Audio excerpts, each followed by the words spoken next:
Olá, bem-vindos a mais uma aula dos Cadernos de Tecnologia Aplicada Telecomunicações.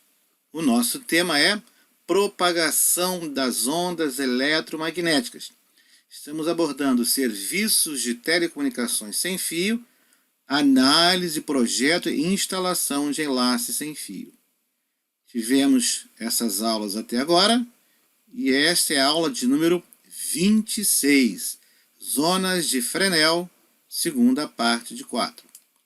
O objetivo são apresentar os conceitos fundamentais das zonas de Fresnel e sua aplicação na análise, projeto e instalação de enlaces sem fio e avaliar o efeito da atenuação por obstrução das zonas de Fresnel.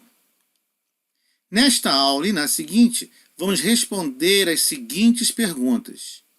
O que são as zonas de Fresnel? Como surgem? Por que são tão importantes nos enlaces sem fio? E como avaliar a perda por obstrução do enlace utilizando as zonas de Fresnel? Vamos começar então pelo princípio de Huygens. Comentamos sobre a questão da onda plana, a frente da onda plana, da isofásica e do princípio de Huygens, onde cada ponto da frente de onda se comporta como uma fonte de onda pontual. Observe que cada ponto da frente de onda é uma nova fonte pontual de sinal. Se temos agora uma ligação onde temos o raio direto, podemos considerar uma nova fonte pontual também transmitindo para o receptor. Temos agora o comprimento do enlace direto, ou o raio direto RD, e o raio composto por R1 mais R2. Como vimos em aulas passadas, se houver uma composição de fase favorável, o sinal será reforçado. Se houver uma defasagem em torno de 180 graus, ou meio comprimento de onda, o sinal resultante será nulo. Haverá uma variação profunda do sinal, um desvanecimento, podendo mesmo interromper o enlace. Mostramos o conceito da defasagem de 180 graus, a resultante sendo zero. Como analisamos agora os pontos da frente de onda e as distâncias, podemos considerar a situação onde a distância da fonte pontual dista lambda sobre 2 a mais do percurso direto. Nesse caso, começará a haver um cancelamento do sinal. Os pontos entre D2 e D2 mais lambda sobre 2, dentro da frente de onda, vistos de frente, formam um círculo, que nós vamos denominar de 1. Se agora considerarmos a próxima variação de meio comprimento de onda, lambda sobre 2 mais lambda sobre 2 igual a lambda. Teremos agora o segundo círculo, onde esses sinais se opõem à fase dos sinais do círculo 1. Temos então uma região de contribuição, a primeira zona de Fresnel, e depois uma segunda, que tende a diminuir o sinal. Uma terceira, que reforça, uma quarta, que tende a diminuir, e assim sucessivamente. Falamos sobre a questão da elipse. A distância A mais B é igual a C mais D, constante. Esse é um elipsoide de revolução, ou seja, uma elipse rodando em torno do seu eixo maior. Essa elipsoide de revolução é que é a zona de Fresnel. Existem infinitas elipses, como nós vimos, em função de variação de meio comprimento de onda entre as distâncias que caracterizam cada elipse sucessiva. As elipses ímpares estão em fase construtiva e as elipses pares em fase destrutiva em relação à primeira zona de Fresnel. Toda a nossa atenção estará voltada para a primeira zona de Fresnel, que é a região do espaço entre as antenas responsável por mais de 90% da energia total que chega no receptor. A primeira zona de Fresnel contém mais de 90% da energia total da onda que é transmitida do transmissor para o receptor. Vejamos agora a influência do relevo. Vamos analisar diversas situações onde entre as antenas transmissora e receptora pode haver um obstáculo. O obstáculo pode estar abaixo da zona de Fresnel, ele pode penetrar, haver uma obstrução dessa zona de Fresnel, ele pode até mesmo interromper a linha divisada. Vejamos a figura da esquerda, mostra o que seria as zonas de Fresnel vistas de frente. Você está de frente para a linha divisada. Abaixo temos um obstáculo infinito e absorvente, então nada passa por esse obstáculo. Veja que o obstáculo está desobstruindo a primeira zona de Fresnel. Temos a linha divisada e no topo do obstáculo, considerado gume de faca, não há perturbação na zona de Fresnel. A nossa análise parte do princípio que não há reflexão no topo do obstáculo, ou essa reflexão é praticamente desprezível. Observe a distância, a desobstrução do obstáculo até a primeira zona de Fresnel. Na segunda situação, o gume de faca, o obstáculo, o topo do obstáculo tangencia a primeira zona de Fresnel. Então observe na figura da esquerda sendo interrompido, tangenciando o círculo visto de frente. Visto de lado, temos a nossa elipse da primeira zona de Fresnel e o topo do obstáculo tangenciando esse volume, porque agora temos um elipsoide de revolução. Próxima situação. Existe uma obstrução da primeira zona de Fresnel. O obstáculo agora adentra a primeira zona de Fresnel. Existe uma obstrução. No próximo situação, temos que o obstáculo tangencia a linha divisada. Esse é o limite. Mais um pouco em altura e nós vamos perder a visada rádio do enlace. E essa é a situação mostrada agora. A perda da linha divisada, o topo do obstáculo está acima da linha divisada. Observe que não há visibilidade rádio. Mas olhando a figura da esquerda, ainda há uma parte da energia que chega no receptor. Sim, ocorreu uma profunda atenuação em relação ao enlace desobstruído, mas ainda talvez seja possível estabelecer o enlace. Agora temos uma situação onde toda a primeira zona de Fresnel foi oculta pela obstrução. Observamos que cada vez que nós vamos obstruindo a zona de Fresnel ou bloqueando a linha divisada, a atenuação por obstrução tende a aumentar. Mas agora vejamos o que acontece com prédios, edificações.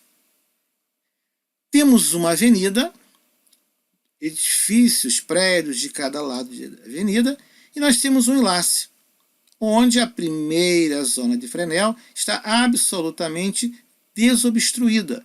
A largura da zona de Fresnel, estamos considerando o maior raio da zona de Fresnel para essa análise, é inferior a essa distância.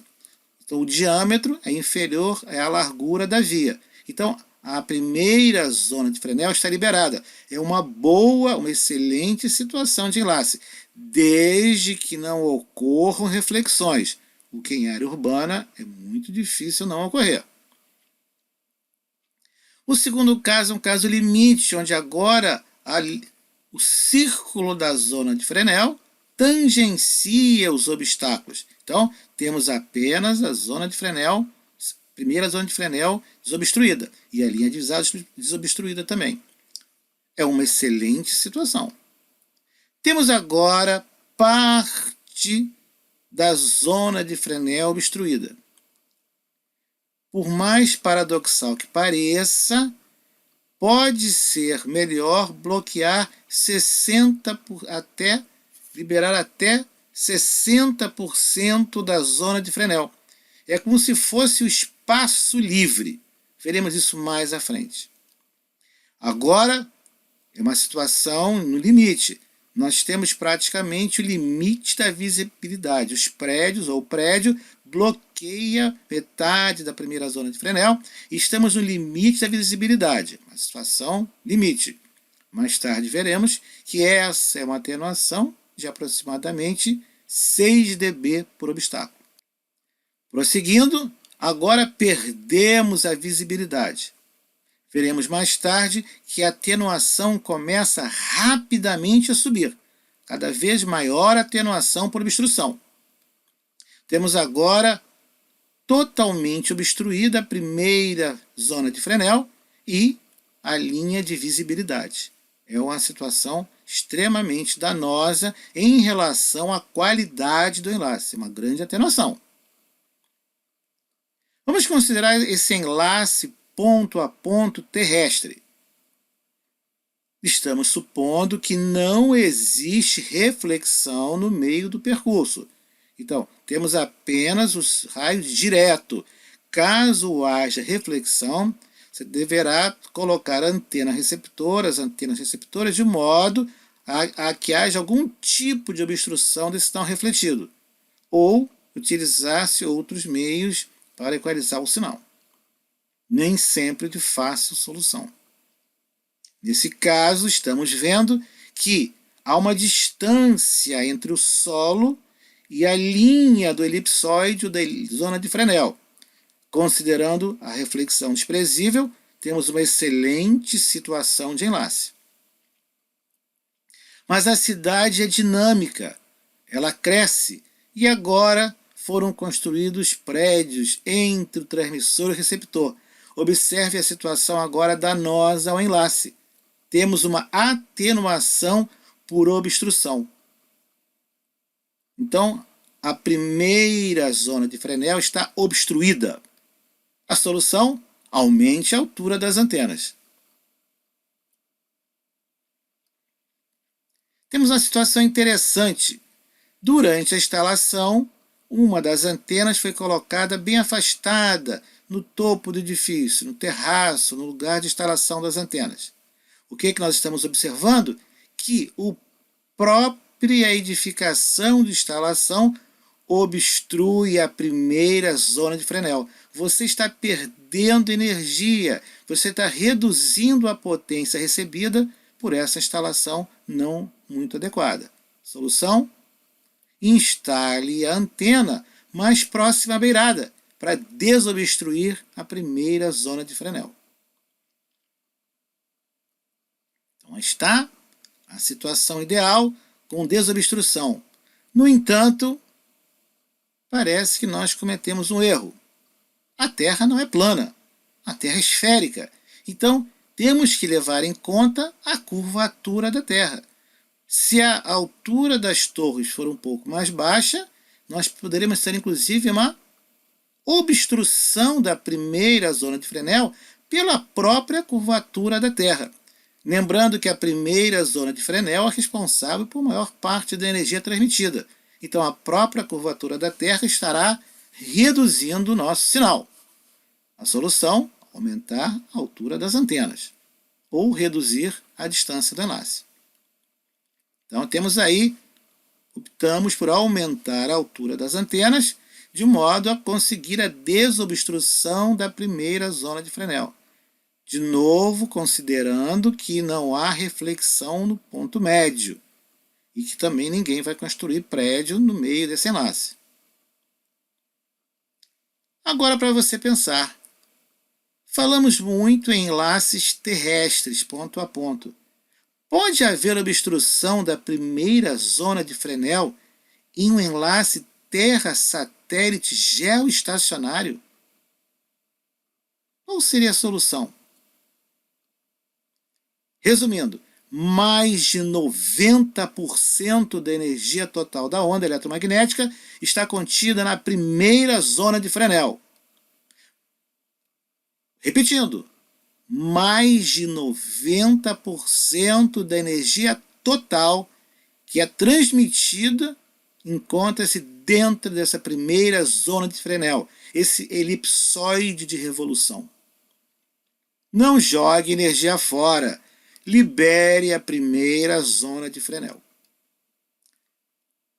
Vimos então que as zonas de Fresnel são elipsoides de revolução, que fornecem uma visualização da forma como a energia eletromagnética se propaga entre as antenas transmissora e antena receptora.